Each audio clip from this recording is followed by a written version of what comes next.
Assalamualaikum warahmatullahi wabarakatuh. Buat teman-teman yang sudah bantu like dan subscribe, semoga kita semuanya selalu dalam keadaan sehat walafiat dan selalu dilimpahkan rezekinya oleh Allah Subhanahu wa taala.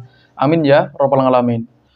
Oke, jadi pada kesempatan kali ini saya ingin berbagi informasi seputar pencairan dana bansos untuk kategori pemulung miskin tidak mampu bekerja. Untuk kriteria kelayakan bansos, untuk bisa mendapatkan bansos, syarat utamanya adalah yang pertama, terdaftar dalam Data Terpadu Kesejahteraan Sosial (DTKS) Kementerian Sosial. DTKS adalah data induk yang menjadi rujukan untuk semua program bansos pemerintah.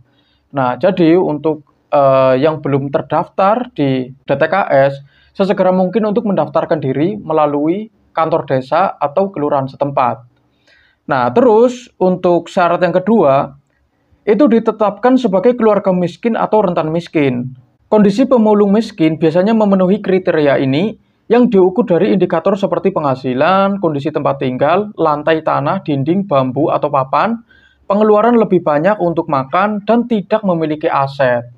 Nah, jadi untuk pemulung yang kategori miskin, itu kemungkinan bisa mendapatkan bantuan dari program pemerintah. Tetapi ada juga pemulung yang tidak memenuhi syarat keluarga miskin ya atau rentan miskin dikarenakan mungkin anaknya atau keluarganya itu berasal dari keluarga yang berada atau keluarga yang mampu. Itu tidak memenuhi syarat ya. Jadi syaratnya itu harus berasal dari keluarga miskin atau rentan miskin ya, supaya bisa mendapatkan bantuan.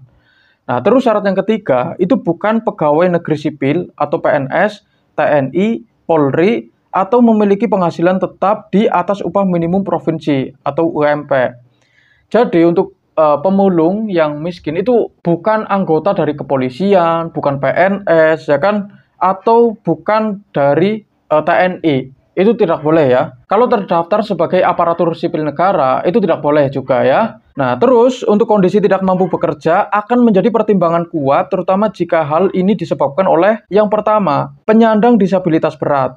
Ini termasuk dalam kelompok prioritas penerima bansos. Terus berikutnya lanjut usia atau lansia di atas 60 tahun yang tidak memiliki penghasilan tetap. Jadi, ada kemungkinan besar itu kalau penyandang disabilitas berat itu akan diprioritaskan atau diutamakan. Terus kalau usianya itu di atas 60 tahun dan tidak memiliki penghasilan tetap, itu juga akan diprioritaskan. Nah, untuk bantuan yang relevan untuk kategori pemulung miskin tidak mampu bekerja, untuk yang pertama ada program Keluarga Harapan atau PKH, bantuan tunai bersyarat yang diberikan kepada keluarga penerima manfaat (KPM) yang memiliki komponen tertentu. Jika dalam keluarga tersebut terdapat penyandang disabilitas berat, berhak atas bantuan tunai yang spesifik untuk disabilitas. Terus lanjut usia atau lansia, itu berhak atas bantuan tunai yang spesifik untuk lansia jika usia di atas 60 tahun. Terus ada komponen lain seperti ibu hamil atau nifas, anak usia dini, atau anak sekolah jika ada anggota keluarga lain yang termasuk. Nah, jadi untuk pemulung miskin tidak mampu bekerja itu juga akan mendapatkan PKH ya. Itu ada kemungkinan ya, ada kemungkinan bisa mendapatkan PKH asalkan sudah terdaftar di DTKS. Nah, terus untuk bantuan yang kedua itu ada bantuan pangan non tunai atau PPNT atau program sembako. Bantuan ini diberikan setiap bulan kepada KPM yang terdaftar di DTKS dalam bentuk uang yang dapat digunakan untuk membeli kebutuhan pangan pokok seperti beras, telur, lauk pauk, dan sayuran di warung atau agen yang ditunjuk e-warung ya.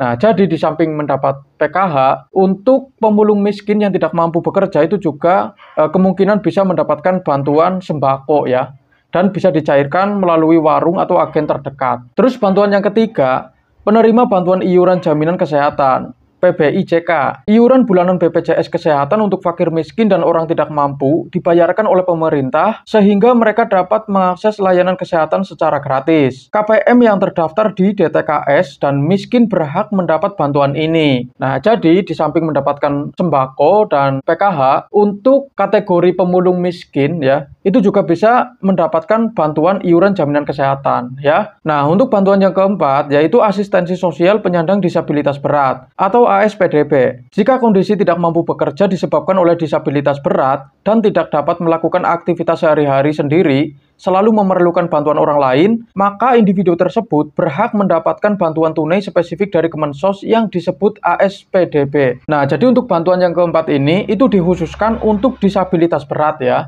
Jadi kalau tidak disabilitas berat, itu kemungkinan tidak mendapatkan asistensi sosial penyandang disabilitas ya. Nah, terus untuk bantuan yang kelima, ada bantuan pemberdayaan dan alat bantu. Pemerintah daerah atau pusat terkadang juga menyalurkan bantuan berupa alat bantu ya, seperti kursi roda, tongkat, alat dengar, atau alat bantu mobilitas lainnya yang dibutuhkan oleh penyandang disabilitas agar bisa lebih mandiri. Nah, terus bantuan berikutnya yaitu bantuan pemberdayaan. Program pelatihan atau modal usaha sederhana, meski kriteria ini kurang relevan jika yang bersangkutan benar-benar tidak mampu bekerja. Nah, jadi ini jelas ya. Untuk persyaratannya, yang pertama itu harus terdaftar di DTKS. Dan yang kedua, itu ditetapkan sebagai keluarga miskin atau rentan miskin. Dan untuk syarat yang ketiga, itu bukan pegawai negeri sipil atau PNS ya. Terus bukan juga anggota TNI, polisi, atau memiliki upah yang di atas minimum provinsi ya, UPM. Itu syarat-syaratnya. Dan untuk jenis bantuannya itu yang relevan ada 5 guys ya.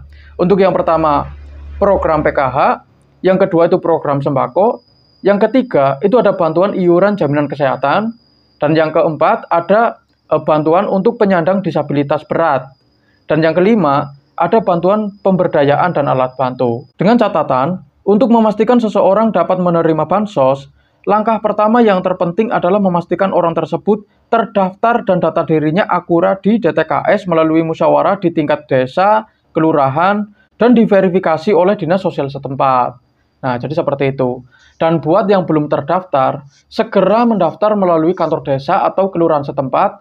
Dan buat yang sudah terdaftar, semoga bantuannya cepat cair. Terima kasih sudah menonton video ini sampai habis. Jangan lupa like, komen, dan subscribe. Kita berjumpa lagi di video berikutnya. Wassalamualaikum warahmatullahi wabarakatuh.